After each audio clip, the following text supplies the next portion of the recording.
मेरी मालकिन को हर रात 7 मर्द चाहिए होते अपनी इच्छा पूर्ति के लिए। मुझे समझ नहीं आता कि आखिर कैसे मेरी मालकिन एक साथ 7 मर्दों के साथ। फिर मेरे अंदर जिज्ञासा जागी कि मैं भी तो देखूं। तो एक दिन मैं आधी रात को कमरे की खिड़की पर सीढ़ी लगा के पहुंचा।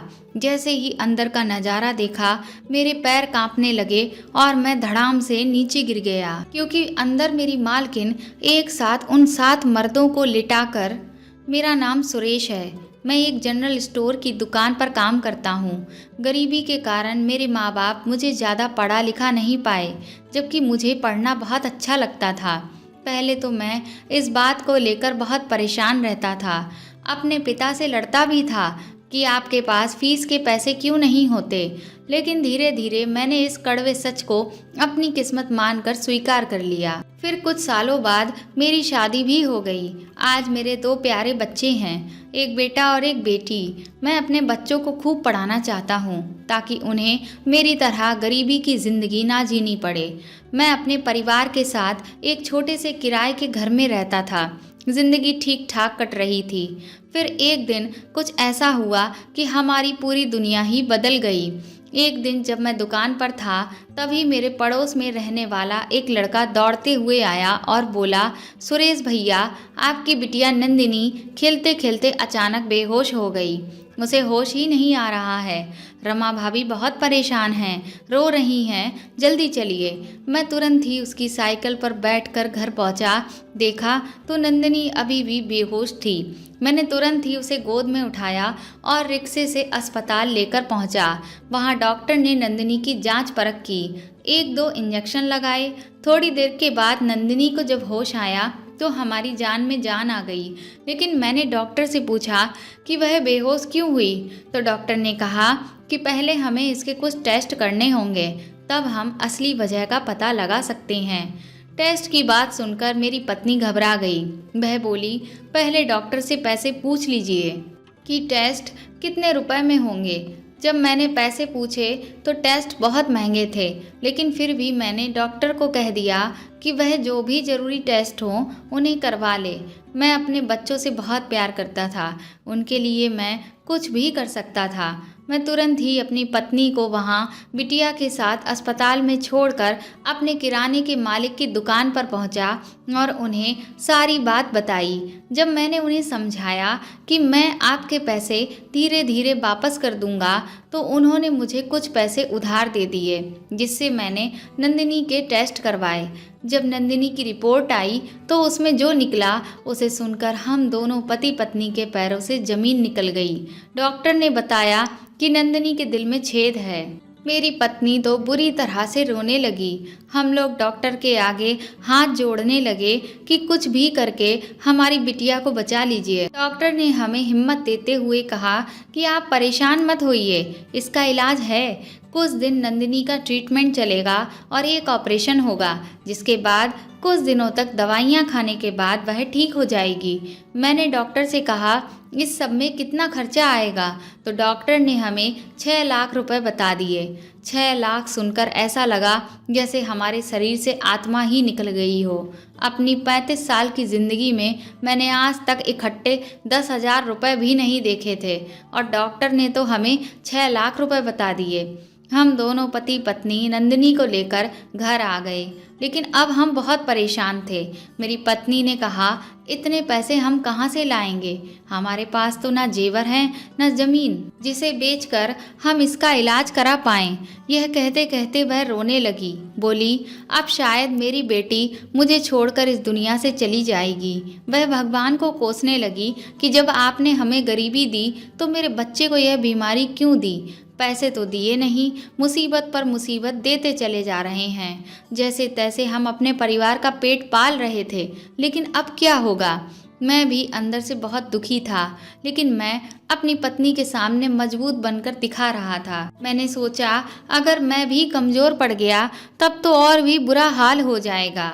उस दिन हमारे घर में किसी ने भी खाना नहीं खाया। मैं पूरी रात इसी सोच में पड़ा रहा कि इतने पैसों का इंतजाम आखिर मैं कैसे करूं। अगले दिन मैं दुकान पहुंचा तो मैंने अपने मालिक को सब बताया और उनसे पैसे उधार मांगे। मैंने कहा, मैं ज़िंदगी भर आपकी गुलामी करूँगा, लेकिन इस वक्त आप मेरी मदद कर दीजिए। मैं जब यह सब बातें कह रहा था, तभी वहाँ उस दुकान पर एक महिला आई हुई थी कुछ सामान लेने के लिए। तो उसे देखकर मैं चुप हो गया, लेकिन मेरे मालिक ने मुझे उसके सामने ही बेइज्जत कर दिया। वह बोले, तेरी औकात है इतनी जो मैं तुझे पैसे दूं?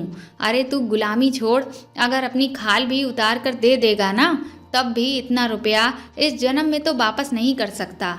मैं चुपचाप खड़ा हो गया और मेरी आंखों से आंसू बहने लगे। जब वह महिला वहाँ से चली गई तो मैं फिर से अपने मालिक को समझाने लगा, लेकिन वह आग बबूला हो गए और बोले कि अब दोबारा से तूने मुझे यह बात कही तो तुझे नौकरी से भी निकाल दूंगा। नौकरी से निकलने की बात सुनकर मैं घबरा गया। मुझे लगा कि जो रोज़मर्रा का खर्चा निकल रहा है, कहीं हम उससे भी हाथ ना धो बैठें। इसलिए मैं हताश निराश होकर चुपचाप पैदल अपने घर की तरफ चल पड़ा। मैं धीरे धीरे अपने घर की तरफ जा ही रहा था कि तभी मेरे बगल में एक बड़ी सी कार रुकी। कार को देखकर मैं जरा सा रुका, लेकिन फिर मेरे मन में आया कि मुझसे इतने बड़े आदमी का क्या काम, तो मैं दोबारा चलने लगा। तभी उस कार का शीशा नीचे हुआ और उसमें से एक औरत ने मुझे आवाज़ लगाई, सुनिए भाई साहब। मैंने पलट कर देखा तो यह वही महिला थी जो दुकान पर सामान लेने आई हुई थी। मैं उस महिला के पास गया तो उसने मुझे गाड़ी में बैठने का इशारा किया। मैंने पहले मना किया, लेकिन फिर वह बोली कि घबराने की बात नहीं है, आप बैठ जाइए आकर, मैं आपके ही फ़ायदे की बात करने वाली हूँ। मैं मन में सोचने लगा कि मेरे फ़ायदे की क्या बात। जब मैं गाड़ी में बैठा तो सबसे पहले उस महिला ने मुझसे मेरा नाम पूछा और फिर अपना नाम माला बताया। वह बोली कि क्या आपको गाड़ी चलाना आता है? तो मैंने कहा, हाँ मुझे आता है। तो वह बोली कि दरअसल मुझे एक ड्राइवर की ज़रूरत है, मैं आपको हर महीने का 10,000 रुपया दूंगी। उसके मुंह से 10,000 रुपये सुनकर मैं बहुत खुश हो गया। मैंने तुरंत ही हाँ कर दी। फिर वह बोली, लेकिन आपकी ज़रूरत सिर्फ 10,000 से तो पूरी नहीं होगी। तो मैंने अचंभे से उसकी तरफ देखा। फिर वह बोली कि दरअसल मैंने आपकी सारी बातें सुन ली थीं कि आपको 6 लाख रुपए की सख्त ज़रूरत है। क्या मैं जान सकती हूँ कि आपको इतने पैसों की ज़रूरत क्यों है? मैंने जो बात थी वह साफ साफ उस महिला को बता दी। मेरी बात सुनने के बाद वह महिला मुझसे बोली कि मैं आपको 6 लाख रुपए देने को तैयार हूँ। यह सुनकर मेरा दिल धक से रह गया, मेरी जवान लड़खड़ाने लगी। मैं लड़खड़ाते हुए बोला, लेकिन आप तो मुझे अभी ठीक से जानती भी नहीं, और फिर आप मुझे इतनी बड़ी रकम देने को क्यों तैयार हैं? तो वह महिला मुस्कुराते हुए बोली, आपने ठीक कहा, इस दुनिया में कोई भी इंसान बेवजह किसी की मदद नहीं करता है। मैं आपको 6 लाख रुपए दूंगी, लेकिन इसके बदले में आपको मेरा भी काम करना पड़ेगा। यह बात सुनकर मुझे कुछ दाल में काला लगने लगा, तो मैंने उसे तुरंत ही कहा कि मैं कोई भी गलत काम नहीं करूँगा। उस महिला ने कहा कि आपको अपने पैसों से मतलब होना चाहिए, काम क्या है इससे नहीं। तो मैंने कहा, देखिए मैडम, मैं एक गरीब इंसान हूँ और मैं किसी भी झमेले में फंसना नहीं चाहता। तो वह बोली, कोई झमेला नहीं होगा, आप बेकार टेंशन ले रहे हैं। फिर मैंने उस महिला से कहा कि पहले आप मुझे काम बताइए, फिर मैं यह फैसला करूँगा कि मुझे काम करना है या नहीं करना है। उसके बाद माला ने मुझे जो काम बताया वह सुनकर मेरे पसीने छूट गए। माला ने कहा कि मुझे हफ्ते के 2 दिन उसके लिए एक साथ 7 आदमियों को लेकर आना पड़ेगा। इसके बदले में वह मुझे 6 लाख देगी। मैंने उससे कहा, लेकिन आप 7 आदमियों का क्या करेंगी? तो वह बोली, इससे तुम्हें कोई मतलब नहीं, यह मेरा निजी मामला है। मैं समझ गया कि वह 7 आदमियों को क्यों लाने को कह रही थी। मैंने उसे तुरंत ही मना कर दिया और उसकी गाड़ी से उतर गया। वह मुझसे बोली, इतना अच्छा ऑफर तुम्हें कोई भी नहीं दे सकता। मैंने उसके आगे हाथ जोड़ लिए। मैंने कहा, मेम साहब, मैं गरीब इंसान हूँ, मैं इस तरह का कोई भी काम नहीं कर सकता। माला ने कहा, ठीक है, तुम्हारी मर्जी, कोई ज़बरदस्ती नहीं है, लेकिन फिर भी मैं तुम्हें अपना कार्ड देती हूँ।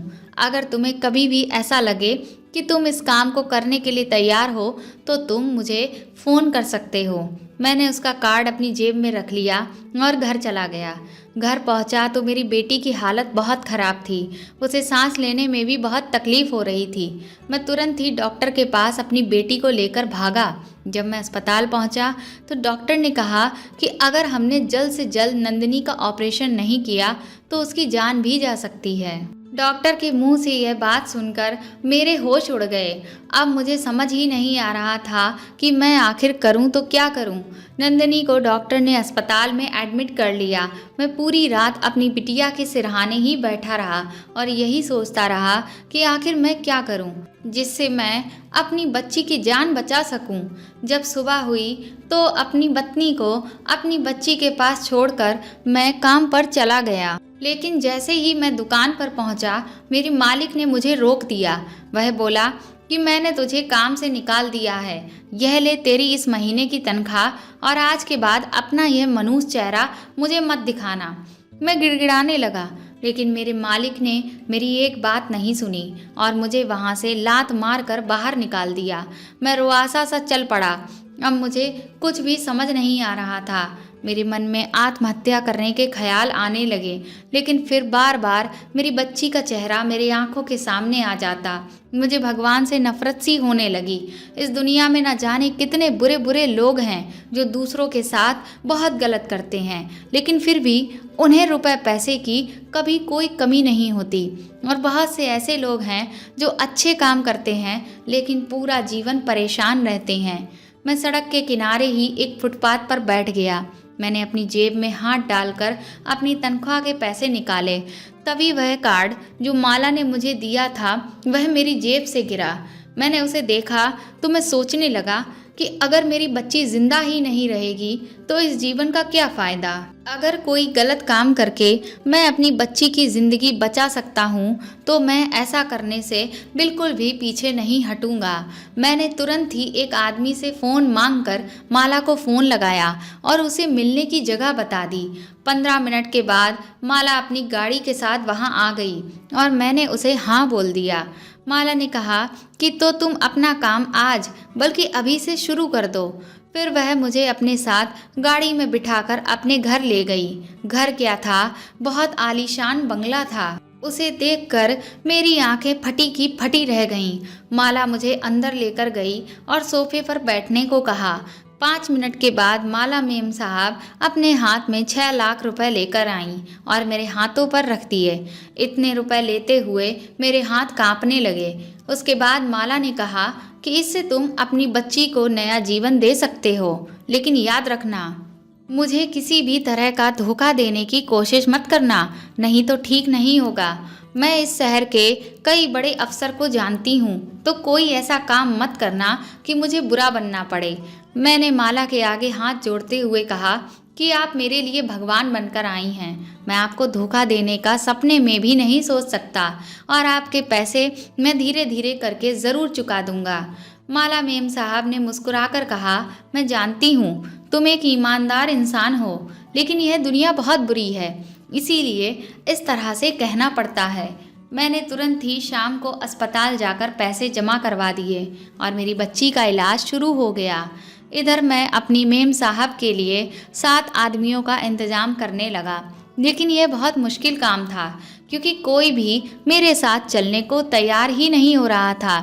पहले दिन जब मैं बंगले पर वापस लौटा तो मैं एक आदमी को भी नहीं ला पाया। माला यह देखकर बहुत नाराज़ हो गई, तो मैंने उसे बताया कि कोई भी मेरे साथ चलने को तैयार ही नहीं है। माला ने कहा, इस तरह से तुम किसी से कहोगे तो कोई तुम्हारे साथ क्यों चलेगा? तुम एक नंबर के बेवकूफ़ हो, चालाकी तो तुम्हारे अंदर है ही नहीं। अब मैं तुम्हें जैसे बताती हूँ तुम वैसा करो। उसने मुझसे कहा कि तुम रोज़ शाम को बार में जाओ जहाँ पर कई सारे खाने पीने वाले आदमी आते हैं और उन्हें इस बात का लालच दो कि तुम्हारी मेम साहब उनके साथ रात बिताना चाहती है, जिसके बदले में वह उन्हें पैसे भी देगी। अगर वह पूछें कि ऐसा क्यों है तो बोल देना कि मेम साहब के पति कई साल पहले मर चुके हैं और इसीलिए उन्हें तुम्हारे जैसे आदमी की ज़रूरत है। मैंने पूछा, तो 7 आदमियों को मैं एक साथ लाऊं या अलग अलग? तो मेम साहब ने कहा कि अगर तुम एक साथ ले आओ तब तो और भी अच्छा है, वरना मैं 7वें आदमी के आने तक का इंतज़ार कर लूँगी। माला के कहने के हिसाब से ही मैंने किया और उसकी तरकीब काम कर गई। मेरे साथ अब हर आदमी मेरी बात सुनकर चलने को तैयार हो जाता। पहले दिन जब मैं एक साथ 7 आदमियों को लेकर बंगले पर पहुंचा तो मैं माला को देखता ही रह गया। वह उस दिन गजब की खूबसूरत लग रही थी। उसे देखकर उन 7 आदमियों की आंखों में चमक आ गई और उनकी लाड टपकने लगी। उनकी आंखों से वासना साफ झलक रही थी। माला उन आदमियों को देखकर बहुत खुश हो गई और उसने उन सबको सोफे पर बिठाया। फिर मुझसे कहा कि अब तुम्हारा आज का काम खत्म हो गया, इसलिए अब तुम घर जा सकते हो। इसके बाद मैं वहाँ से जाने लगा तो मैंने देखा कि माला उन 7 को हाथ पकड़कर एक कमरे में लेकर चली गई और दरवाज़ा अंदर से बंद कर लिया। धीरे धीरे दिन बीतते जा रहे थे। मेरी बच्ची का ऑपरेशन हो चुका था और उसकी हालत में अब सुधार भी होने लगा था, लेकिन उसका इलाज अभी भी चल रहा था। मैं माला की गाड़ी भी चला रहा था और जो दूसरा काम था वह भी मैं कर रहा था।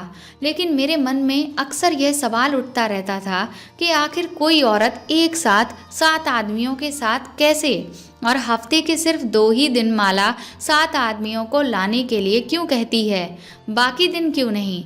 मुझे यह सब कुछ अजीब लगने लगा। फिर मैंने सोचा कि मुझे इसके बारे में जांच परख करनी चाहिए।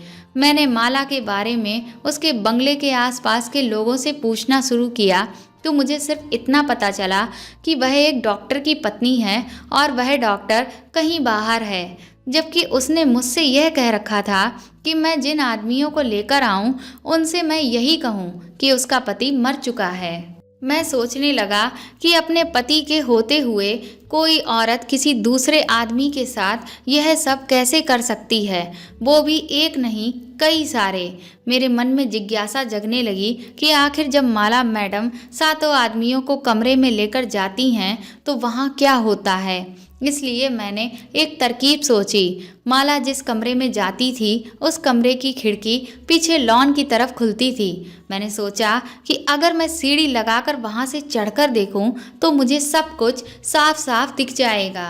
अगले हफ्ते मैं माला मैडम के लिए आदमियों को लेकर गया और फिर उन्होंने मुझे वहाँ से जाने के लिए बोल दिया। मैं तुरंत ही वहाँ से निकलकर पीछे लॉन में गया। सीढ़ी का इंतजाम मैंने पहले से ही कर रखा था। सीढ़ी लगाकर मैं धीरे धीरे ऊपर चढ़ा। अंदर से कुछ आवाज़ें आ रही थीं। तभी मैंने खिड़की की तरफ हाथ बढ़ाया और हल्के से झटके से खिड़की को खोला।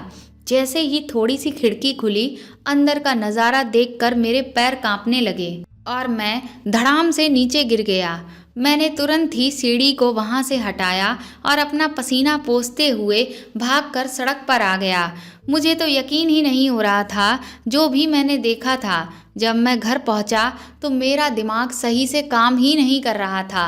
मेरी पत्नी मुझसे जो भी बातें कर रही थी मुझे कुछ भी समझ नहीं आ रहा था, क्योंकि मेरा ध्यान तो कहीं और ही था। जब उसने मुझसे पूछा क्या बात है तो मैंने उससे कहा कुछ नहीं, बस आज थोड़ी सी तबीयत ठीक नहीं है। मैं खाना खाकर जल्दी सोना चाहता हूँ। उस पूरी रात मैं चैन से सो नहीं पाया। बार बार उस कमरे का नज़ारा मेरी आंखों के सामने तैर रहा था। मेरी आत्मा मुझे अंदर ही अंदर कचोट रही थी और कह रही थी कि मैं ऐसे काम का भागीदार नहीं बन सकता।